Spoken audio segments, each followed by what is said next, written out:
Écoutez, bienvenue à tous pour ce midi 2 sur le sujet de la thermographie, en lien avec la, la communauté de communes Grand Lac et avec laquelle on prête des thermokits dont on vous expliquera le fonctionnement durant cette présentation.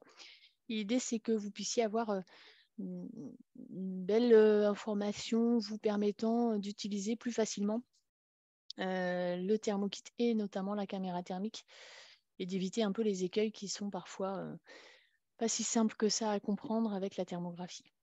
Donc nous sommes deux ce midi. Donc moi je suis Michaëlle Rabillet, donc conseillère énergie et puis responsable du pôle accompagnement des particuliers à l'ASDER. Et je suis accompagnée de Karine. Bonjour à tous, Karine Leduron. Donc moi j'accompagne les copropriétés sur l'ensemble du département de la Savoie. Voilà, donc Karine sera plutôt sur la partie chat, mais comme on est en petit comité, elle pourra aussi juste, vous pouvez lever la main, soit avec la vraie main, soit avec la petite main jaune, pour signaler que vous avez une question. Le diaporama est relativement court pour faire quelque chose de plus vivant, donc vous avez le droit de poser des questions pendant le diaporama, ce qui nous permettra d'avoir quelque chose d'assez vivant, comme si on était en vrai. Alors, l'idée, donc, c'est vous présenter en quelques mots déjà l'ASDER, puisque tout le monde ne connaît peut-être pas. Donc, l'ASDER, c'est une association, loi 1901, qui a une quarantaine d'années d'existence aujourd'hui et qui porte le service d'accompagnement France Rénov' pour la Savoie.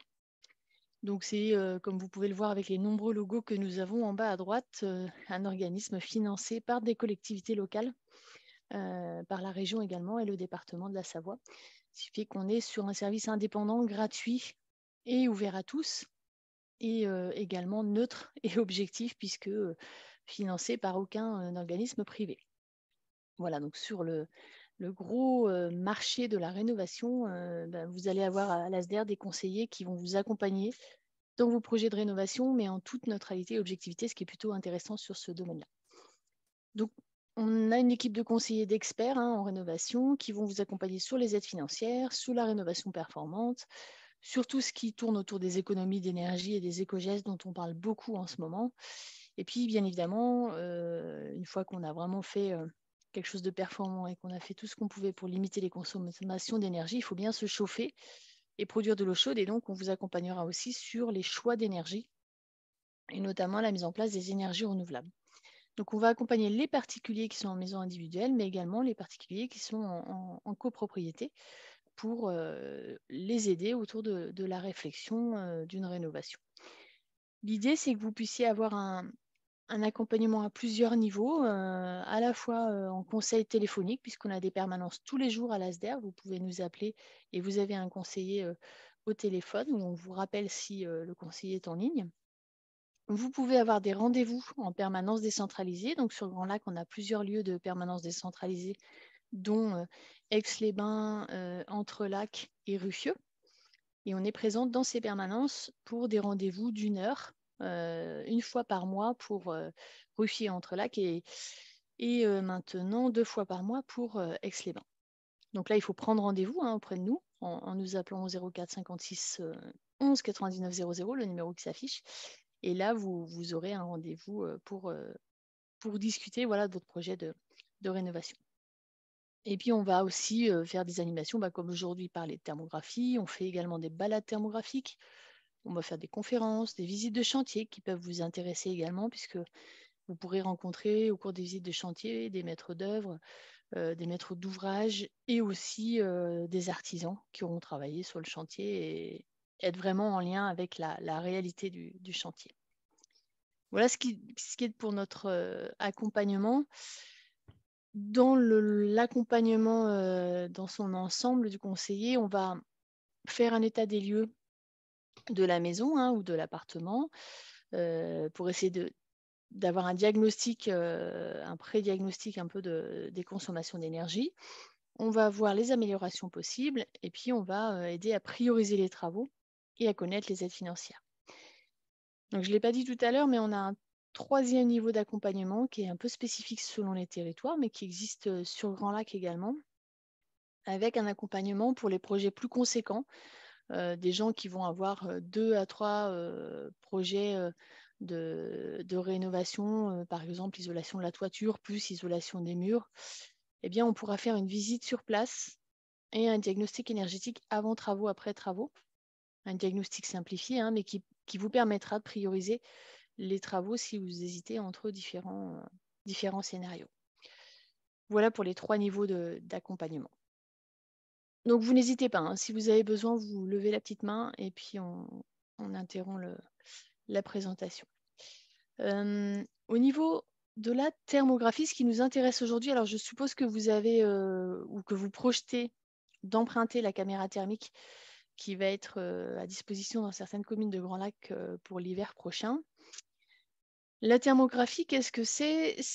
Le principe, c'est vraiment de rendre visibles les rayonnements infrarouges, qui sont des rayonnements qui sont invisibles à l'œil nu, hein, mais qui sont émis par les objets sur une image. Et cette image s'appelle un thermogramme.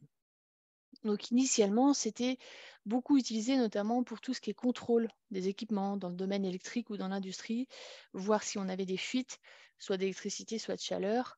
Et ça permettait de déceler ces fuites et ces problématiques. Et puis, ça s'est petit à petit développé plus précisément. On a des caméras qui sont des appareils plus simples et un peu moins chers, et ça s'est développé autour du bâtiment, avec l'idée de vraiment déceler les fuites aussi d'énergie, mais dans le bâtiment, et d'avoir une idée un peu des pertes qu'on peut avoir sur une maison isolée ou pas. Donc il y a des thermographies qui peuvent être différentes, hein. Il y a une thermographie aérienne sur Aix-les-Bains. Alors il y en a une en 2009, mais il y en a une en 2021 également. On a des thermographies donc thermographie aérienne, hein, ça donne des images vues d'avion. Thermographie de façade, intérieure ou extérieure. Donc on va avoir différents types de thermographie. Voilà ce que ça peut donner une thermographie aérienne, hein. Donc vue d'avion, on va voir les toitures des maisons, et les couleurs vont nous signifier si on est plutôt chaud ou plutôt froid. Et donc on va avoir une échelle de température liée à une échelle de couleur, et qui va donner une signification un petit peu sur le fait que cette maison a des déperditions ou pas. Alors la thermographie aérienne, elle donne une idée un petit peu des déperditions, mais elle n'est pas aussi précise qu'une thermographie de façade, qui va nous permettre d'avoir des points beaucoup plus précis d'attention qu'une thermographie aérienne où on va voir essentiellement la toiture. Comme vous pouvez le voir ici, on voit vraiment les déperditions liées aux toitures des maisons. En thermographie d'intérieur, voilà les images qu'on va pouvoir avoir. Alors, plus le côté intérieur, le froid, vous voyez ici, on voit l'échelle de température. Le froid, c'est la partie plutôt dans les bleus, violets, hein. Et puis, plus on va vers les jaunes, orangés, plus on est dans les chauds. Donc, quand on est à l'intérieur et qu'on fait des images avec la caméra, les points d'attention seront les points froids, c'est-à-dire les points plutôt dans les bleus, violets. Donc là, typiquement, on voit une arrivée d'air sur une prise électrique. On a cette prise électrique ici. Alors, pourquoi on a une arrivée d'air que vous avez certainement peut-être pu sentir, hein, avec la main au niveau de votre prise électrique? Tout simplement parce que la gaine électrique rejoint le tableau électrique, qui est souvent en zone non chauffée et non étanche à l'air. Et donc, on a un courant d'air frais qui rentre par cette gaine dans la maison. Donc aujourd'hui, on sait, hein, se prémunir de ces problématiques d'étanchéité à l'air. En fait, on peut avoir des systèmes de manchons qui sont mis au niveau du tableau électrique, ou en construction neuve, on met le tableau électrique en zone chauffée quand c'est possible. Ici, on voit aussi des défauts d'étanchéité de porte. Donc on est toujours côté intérieur. Donc si c'est bleu-violet, c'est plutôt froid. Donc là, c'est de l'air froid qui rentre au niveau de l'étanchéité de la porte. Côté toujours thermographie intérieure, on peut regarder ce qui se passe en termes de déperdition de chaleur, notamment pour un chauffe-eau électrique ici, où on voit que, voyez, l'intérêt d'isoler quand même ces tuyaux de départ chauffage ou eau chaude pour avoir le moins de pertes possible, surtout quand le ballon est situé en zone non chauffée. Donc, c'est typiquement pour ça que c'était utilisé initialement, hein, pour détecter des problématiques spécifiques. Alors, pour interpréter les thermogrammes, on va vous faire un petit quiz après. Vous lèverez la main ou vous essayerez de donner votre avis. Par chat, c'est possible aussi, mais en levant la main, ce sera possible. Karine vous donnera la parole en vous désactivant le micro. Le principe des thermogrammes, il y a vraiment des points d'attention à avoir. Tout d'abord, les conditions météo. Si on vous prête la caméra et le thermokit en hiver, c'est parce qu'il faut un écart entre l'intérieur de la maison et l'extérieur de la maison, idéalement supérieur à 15 degrés. Donc c'est pour ça qu'on décale un petit peu cette année. On n'est pas, il fait frais un peu plus tard. Donc voilà, c'est l'idéal pour avoir vraiment des mesures plus précises. D'autres points d'attention qui vont être le soleil, le vent, la pluie, le taux d'humidité de l'air. Tout ça va jouer sur, imaginez une façade qui a été en plein soleil toute la journée. Eh bien, le mur va avoir emmagasiné de la chaleur et va rayonner cette chaleur. Et comme nous, on mesure le rayonnement infrarouge, on pourra avoir l'impression que ce mur il est plutôt isolé parce qu'il rayonne de la chaleur. Autre point d'attention, en plus des conditions météo, ce qu'on appelle l'émissivité des matériaux.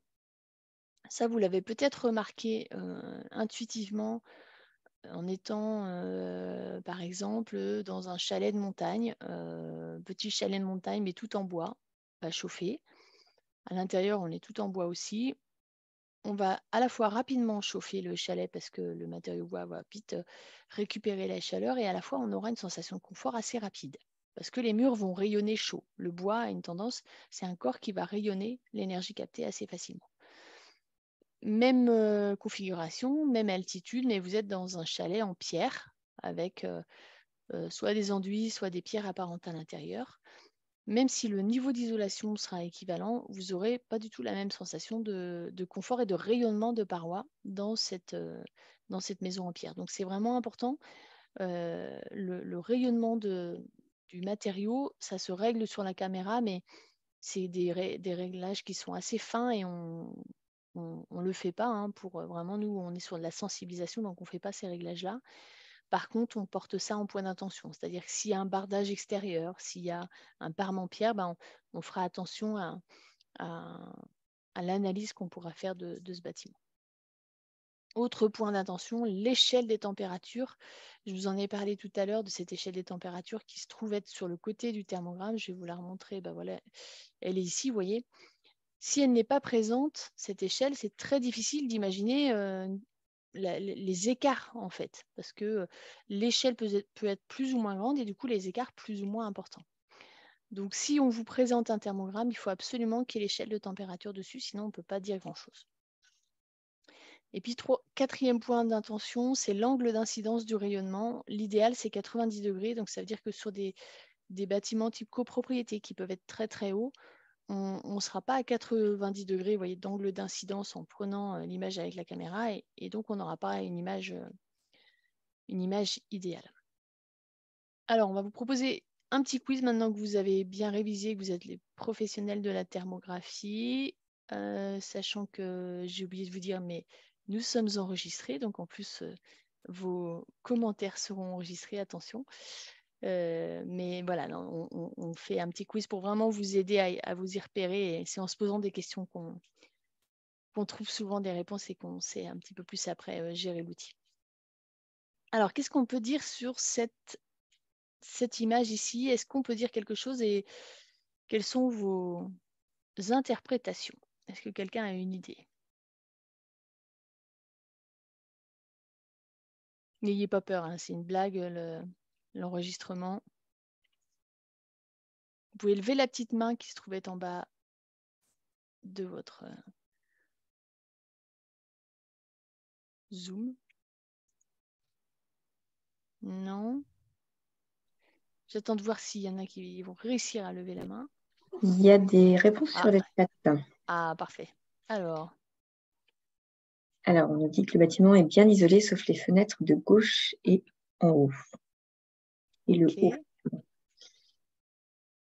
Et on nous dit qu'il n'y a pas d'échelle de température. Bien voilà.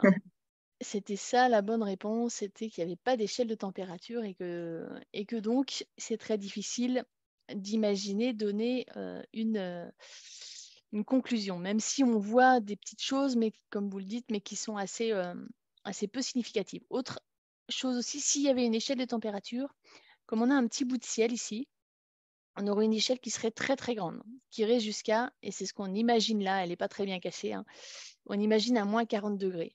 Pourquoi? Parce que la nébuleuse céleste, en fait, rayonne à moins 40, moins 50 degrés. Et donc, si dans une image thermo à l'extérieur, vous avez un bout de ciel, bah, finalement, votre échelle va devenir très très grande. Et ce qui fait que, vous voyez, les contrastes sont très peu visibles. Donc, attention, surtout pas de bout de ciel quand vous faites des images de l'extérieur, bien sûr.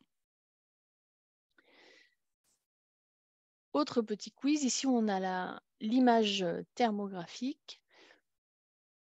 Qu'est-ce qu'on peut imaginer sur cette maison?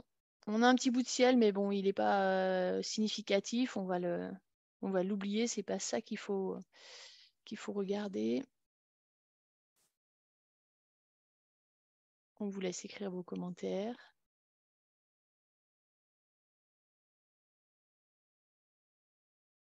Comment ça se fait qu'on a une tache ici, quoi, qui descend un peu là? Qu'est-ce que ça peut signifier?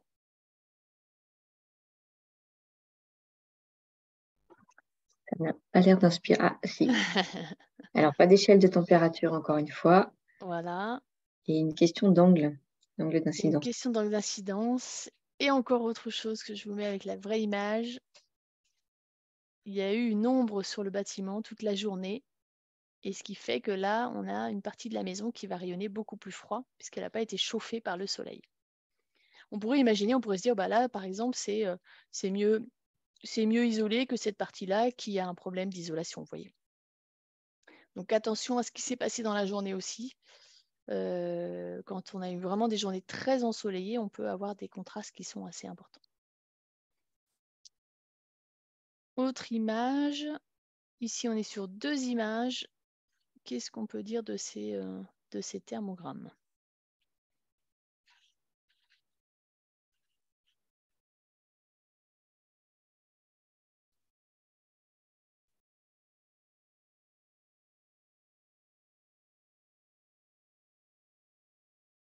Ceux-là ne sont pas faciles, hein. Ouais. En Aucune fait, idée d'ailleurs. c'est la même image, puisque vous voyez, c'est la même maison, le même quartier. Par contre, on a changé l'échelle de température. Ici, on est de 5 à 10 degrés, et ici, on est de 5,7. On est plus précis à 4,4. Et du coup, on s'aperçoit que on pourrait se dire c'est plus grave ici, parce que c'est plus fort, c'est plus rouge, il y a un contraste plus fort. Et en fait, c'est juste une histoire de choix d'échelle. Donc c'est pour ça aussi que c'est avec deux caméras différentes. Si on prend les mêmes images mais qu'on n'a pas le même réglage en termes de contraste et d'échelle de température, on pourrait se dire c'est bizarre, celle-là nous fait quelque chose de beaucoup plus rouge, l'autre beaucoup plus faible. Donc c'est un réglage assez fin, cette échelle des températures, qu'on peut mettre en automatique. En automatique, en fait, c'est souvent comme ça que c'est sur les caméras que vous avez, hein, c'est ce qu'on préconise. Elle va prendre, la caméra, tous les points qu'il y a sur l'image et prendre le plus froid et le plus chaud. Et ce sera son échelle. Et puis après, si on a envie, on peut bloquer l'échelle. Mais nous, on vous le déconseille parce que ça peut fausser un peu les résultats. Mais les professionnels font souvent ça, vont bloquer l'échelle pour pouvoir se dire sur cette partie-là, je bloque l'échelle entre tant et tant de degrés, quoi. Allez, dernier petit quiz. Là, on est sur un bâtiment vu de l'extérieur. Et ce qu'on voit, je vous aide un peu parce qu'il y a effectivement pas d'échelle de température, mais on va dire que ce n'est pas ça la bonne réponse. Mais c'est surtout, on voulait vous montrer le fait que le parement va jouer énormément. Et là, on est sur un parement qui n'est pas un parement isolant, hein, c'est une sorte d'ardoise qui va faire joli, mais qui va rayonner beaucoup plus froid. Vous voyez qu'elle est beaucoup plus violette que cette partie-là. Donc attention au parement, ça typiquement en zone de montagne ou de chalet ou de maison bardée, on aura une difficulté à appréhender vraiment une isolation sur une maison avec un bardage, notamment. Vu de l'extérieur, ça veut dire que des images de l'intérieur seront beaucoup plus pertinentes et précises. C'est pour ça que nous, on vous conseille de faire des images à la fois de l'intérieur de la maison et quelques-unes de l'extérieur, mais c'est surtout l'intérieur où on verra des choses plus précises. Alors, Il y a une, ouais. il y a une question. Quel est le meilleur moment de la journée pour pouvoir prendre les photos? Alors, le meilleur moment, si on peut, c'est le matin tôt, parce qu'on n'a pas l'influence ni du soleil, ni un peu moins de la météo, on va dire. Et puis tôt, parce que pour avoir des contrastes de température plus élevés. Et surtout qu'en ce moment, il fait nuit le soir. Enfin, il fait nuit le soir tous les jours, mais en ce moment, il fait nuit plus tôt. Et si vous êtes à l'extérieur, il n'y a pas de flash sur la caméra. Donc, vous ne verrez pas grand-chose, ou en tout cas, vous ne vous rappellerez pas forcément où vous avez pris les clichés. Parce que voilà la tête qu'elle a, hein, la caméra. Donc, avec ce que vous voyez ici, vous, ça va être ça, quand vous allumez là.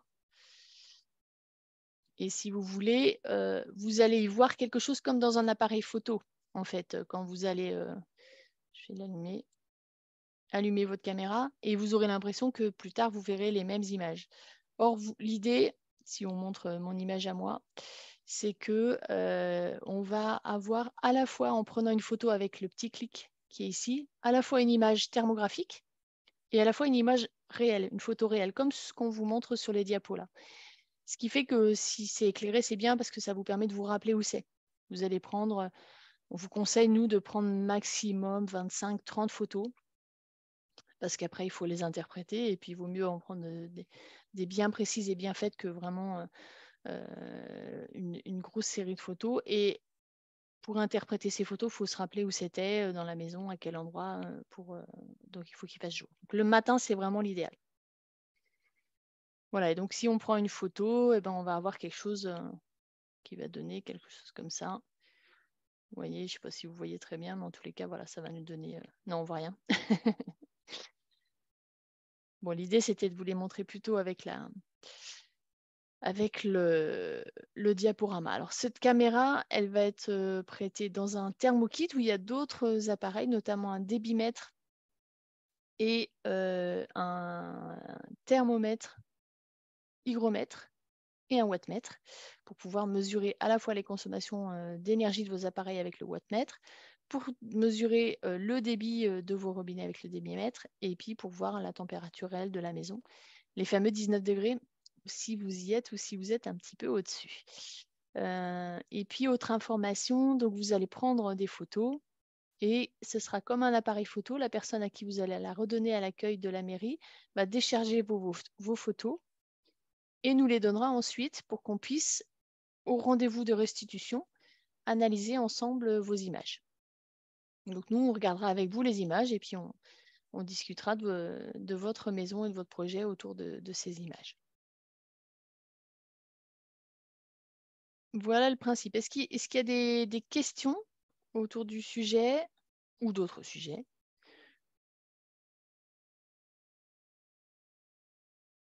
Vous pouvez prendre la parole directement si vous le souhaitez. Ouais, n'hésitez pas.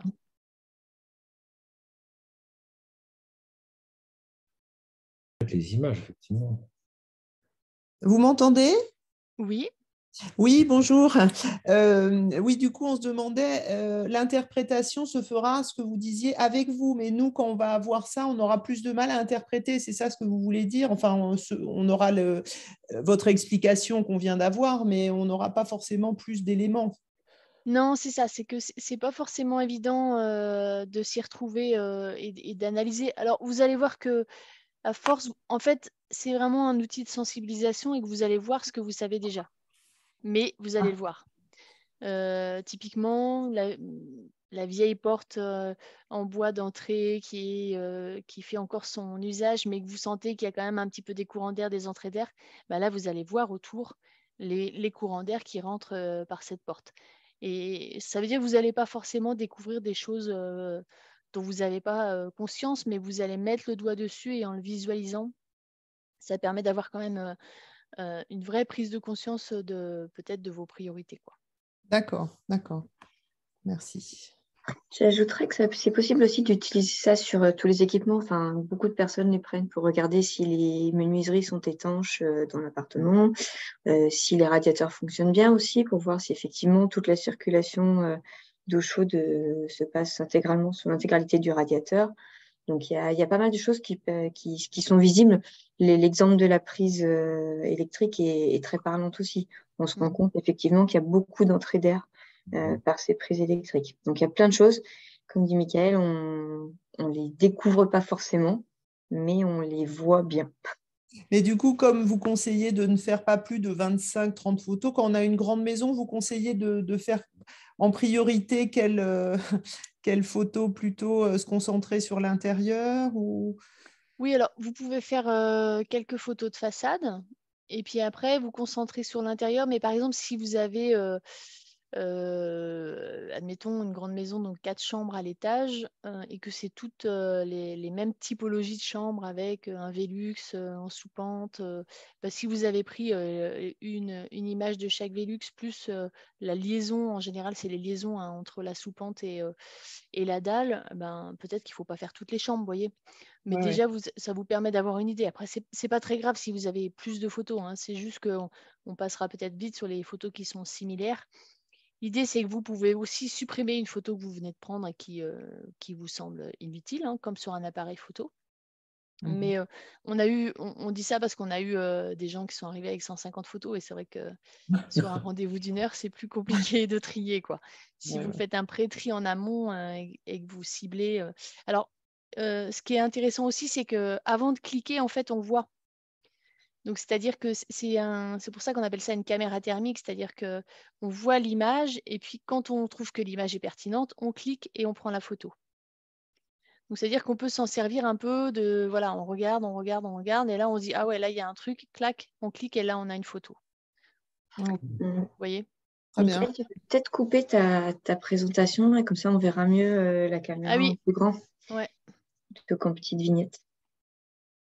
Ah, c'est mieux. Voilà, donc il y a ce petit bouton qui permet de faire le cliquage et de prendre la photo. Mais vous avez cet écran-là où vous allez voir tout dedans.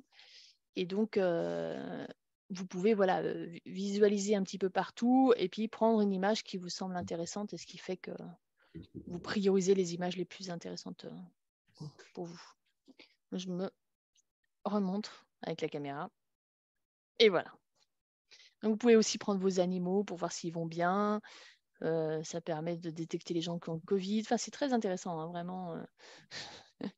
La chaleur de l'ordinateur, voilà, je peux vous la montrer, hein, les pertes d'énergie par l'ordinateur.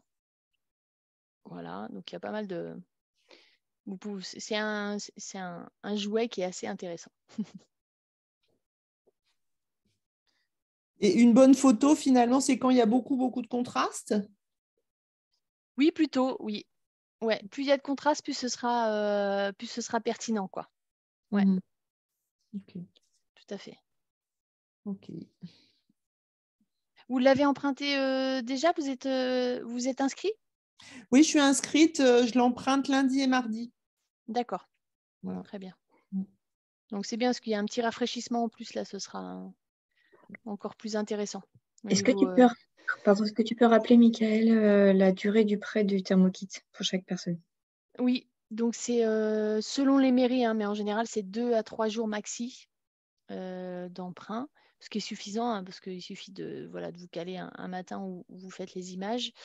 Et puis, les rendez-vous de restitution, normalement, sont calés pour que vous puissiez prendre un rendez-vous de restitution directement sur une permanence qui est calée dans la commune également. Ceux qui sont inscrits sur la commune. Ouais. Ok. Voilà. Et puis, si jamais, au moment où vous avez la caméra et qu'il y a un souci, vous pouvez aussi nous joindre à l'ASDER et puis dire, voilà, j'ai fait ça, mais je ne comprends pas du tout. Enfin, voilà, on est là pour ça. Si vous avez des combles aménagés avec des champs, par exemple, suivant l'isolation qui est en toiture, vous arriverez peut-être à apercevoir se dessiner la charpente en fait sur les images. Et du coup, ça vous permettra de bien vous rendre compte. Celles-ci, par contre, contrairement à toutes celles qu'on avait dit jusque-là, on les devine beaucoup moins, puisqu'elles ne sont pas, il n'y a pas de courant d'air, il y a vraiment des ponts thermiques. Ça permet vraiment de voir les ponts thermiques, donc de la structure de la maison, par exemple, ou comme disait Michael tout à l'heure, des angles angles, des liaisons entre deux murs, entre une dalle et un mur, entre le toit et un mur, etc.